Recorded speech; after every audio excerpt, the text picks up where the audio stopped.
조갑제 TV 시청자 여러분, 8월 30일 정오를 넘었습니다. 오는 토요일, 미국 시간으로 토요일 워싱턴에 있는 국립성당 내셔널 카세드리라고 그러는데, 이것은 천주교 성당이 아니고 성공회 계통의 교회입니다. 중요한 장례식이 이 성당에서 이루어집니다. 미국에서 아마 성당 건물로는 두 번째로 큰 아주 장대한 건물인데, 거기서 최근 서거한 애리조나주 상원의원 존 S. 맥케인 상원의원의 장례식이 거행됩니다. 거의 국장 수준입니다. 존 맥케인 상원의원이 2008년에 오바마 대통령과 대결했던 공화당 대통령 후보라는 위상도 있지만은 상원의원으로서 최근까지 근 수십 년 동안 한 20여 년 이상, 약 30년에 걸쳐서 미국 정치의 아주 핵심 부분에 있었습니다. 마지막 직책은 상원 국방위원장이었습니다. 이분은 자신의 직함 중에서 상원 국방위원장이었다는 것을 가장 자랑스럽게 생각했다고 합니다. 이 장례식을 미리 준비했습니다. 이분이 연초부터 이 뇌암을 앓으면서 미리 자기의 장례식을 준비를 했는데, 지난 4월 초에 오바마 전 대통령에게 전화를 걸었다고 합니다. 그러면서 단도직입적으로 물었다고 그래요. 내 장례식에 조사를 해줄 수 있느냐라고 물었답니다. 오바마 대통령도 즉석에서 하겠다고 했다고 합니다. 그리고 같은 시기에 부시, 그 아들 부시입니다.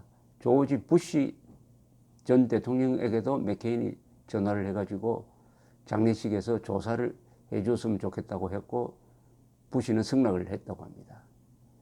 그래 해서 다가오는 장례식에 전 두 대통령이 민주당, 공화당 대통령이 조사를 하고, 현 대통령, 트럼프 대통령은 초청을 하지 않았어요. 펜스 부통령을 초청을 했습니다. 오바마 대통령과는 2008년에 아주 심하게 싸웠습니다. 다소 감정적일 정도로 싸웠어요. 이 맥케인은 뭐 잘 아시다시피 베트남 전쟁 때 해군 조종사로 출격을 해서 월명 지역을 폭격하다가 미사일을 맞고 격추되어서 포로가 되었습니다. 포로가 될 때 이미 두 팔, 다리가 다 골절이 되었습니다.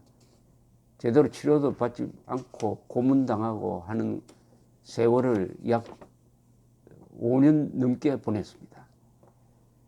그 경력으로 해서 전쟁 영웅이 된 거죠. 더구나 집안으로는 아버지도 해군 사성장군, 할아버지도 해군 사성장군이었습니다. 포로로 있을 때 아버지는 태평양 지구 사령관으로서 이 베트남 전쟁을 총괄적으로 지휘하는 자리에 있었어요. 그러니까 그걸 이용해 먹기 위해서 월명에서는 조기 송환, 포로 조기 송환에 이름을 넣어주려고 했지만 맥케인이 거부를 했습니다. 다른 동료와 같이 석방되어야 한다 해서 몇 년 동안 고생을 더 했습니다. 존 맥케인은 특히 한반도 문제에서 한국인의 입장에서 북한의 핵 문제, 북한의 인권 탄압을 세게 거론했던 우리의 친구이기도 합니다. 그런데 오바마 대통령을 장례식에 초청하고 부시 대통령을 장례식에 초청해서 조사를 하도록 하고, 트럼프는 초청하지 않은 것이 중요한 메시지인데, 그 메시지는 정치는 트럼프식으로 하면 안 된다. 정치를 할 때 공화당, 민주당이 세게 싸우지만은 미국은 고귀한 공동의 목표가 있다. 그것은 교양이고 이 공동체의 이 가치다. 그런데 트럼프는 그 미국의 가치를 정면으로 위반하고 있다. 이런 생각을 담아서 미국인들에게 정치란 뭐냐? 정치는 통합이고 교양이다 하는 메시지를 보내기 위해서 이렇게 자신의 장례식을 설계한 것으로 보입니다. 미국 언론도 그렇게 보도를 하고 있습니다. 이 오바마와 싸울 때 맥케인은 오바마가 안보 문제에 대해서는 전혀 경험이 없다라고 비판을 했고, 오바마는 맥케인과 부시가 이라크 전쟁 등 안보를 망친 사람이다, 이렇게 서로 비판을 했습니다. 특별히 인간적으로 친하지는 않다고 합니다. 다만 몇 번 전화를 했는데 오바마가 물러난 다음에 맥케인한테 전화를 한 것은 오바마 의료보험 정책, 오바마 케어라고 하는데, 그것을 폐기시키기 위해서 공화당이 법안을 상정을 했는데 맥케인이 그 공화당의 정책에 반기를 들고 부표를 던졌습니다. 그래 해서 오바마 케어가 살아남았어요. 오바마가 그 직후에 맥케인에게 전화를 해서 감사를 전했다고 합니다. 하여튼 멋지게 보입니다. 자기 라이벌들이 조사를 한다고 하니까, 또 조 바이든 부통령도 또 조사를 하게 되어 있습니다. 그러니까 맥케인의 장례식을 계기로 해가지고 미국의 언론이 맥케인을 아주 칭송하는 기사를 연일 쏟아내는데, 그걸 통해서 미국 정치가 트럼프가 이 분열적 정책을 쓰는 데서 지난 일주일 동안은 잠시 국민들이 한 위대한 정치가를 중심으로 해가지고 마음을 모으는 그런 좋은 분위기를 만들고 있습니다. 민주당, 공화당, CNN, 폭스뉴스를 떠나서 맥케인을 제대로 보도를 하고 있고, 심지어 월남이죠, 지금은. 월남에서도 맥케인에 대해서 아주 점잖은 조의를 표했습니다. 맥케인이 격추됐던 장소에는 기념물이 있습니다. 기념물을 만들었다고 해요. 그리고 맥케인이 상원의원, 하원의원, 상원의원 되고 나서는 무슨 역할을 했냐면 1990년대에 부시 대통령 시절입니다만은, 아버지 부시입니다. 월남과 국교 정상화를 했습니다. 이 국교 정상화를 할 때 맥케인이 한때 자신을 고문하고 구타하고 괴롭혔던 월남과 미국의 국교 정상화를 맺는데 중요한 역할을 했어요. 중요한 역할을 했습니다. 그러니까 월남도 맥케인이 과거에 적이었지만은 또 친구의 얼굴을 하게 된 거죠. 정치는 그런 게 아닐까 싶습니다. 정치라는 것은 그때 here and now, 지금 이 순간이 중요한 거죠. 과거에 얽매여 가지고 오늘의 국가 이익을 훼손시켜서는 안 된다는 게 맥케인의 생각이었던 것으로 보입니다. 그러면은 맥케인은 왜 트럼프를 초청하지 않았느냐? 당연히 조사를 부탁을 했어야 되는데 하지 않았느냐 하면은, 이것은 국가관 이전의 교양의 문제로 보입니다. 맥케인은 트럼프가 거짓말을 하고 국론을 분열시키고 아주 저질 정치를 하고 있다고 보고 있습니다. 특히 푸틴과 지난 7월 초순에 푸틴을 만났을 때 독재자 푸틴 앞에서 미국의 FBI라든지 CIA 같은 이 안보 기구를 푸틴의 말을 믿고 CIA, FBI 이런 안보기구의 말은 불신하는 그런 기자회견을 했습니다. 그러니까 존 브레넌 전 CIA 부장은 이거는 반역적 행동이다라고 이야기를 했는데, 맥케인은 그때 죽어가면서 이런 성명을 발표를 했는데 짧게 했습니다. 미국 역사상 미국 대통령이 독재자 앞에서 이렇게 굴욕적인 모습을 보인 것은 처음이었다. 이렇게 이야기를 했습니다. 트럼프에 대한 감정이 잘 나타나 있죠. 이 두 사람의 감정이 충돌한 것은 2016년 이 공화당 경선 과정에서 트럼프가 해서는 안 될 이야기를 했습니다. 즉 맥케인은 전쟁 영웅이 아니다. 포로가 되었다고 전쟁 영웅일 수가 있느냐. 나는 포로가 안 된 사람을 전쟁 영웅으로 본다.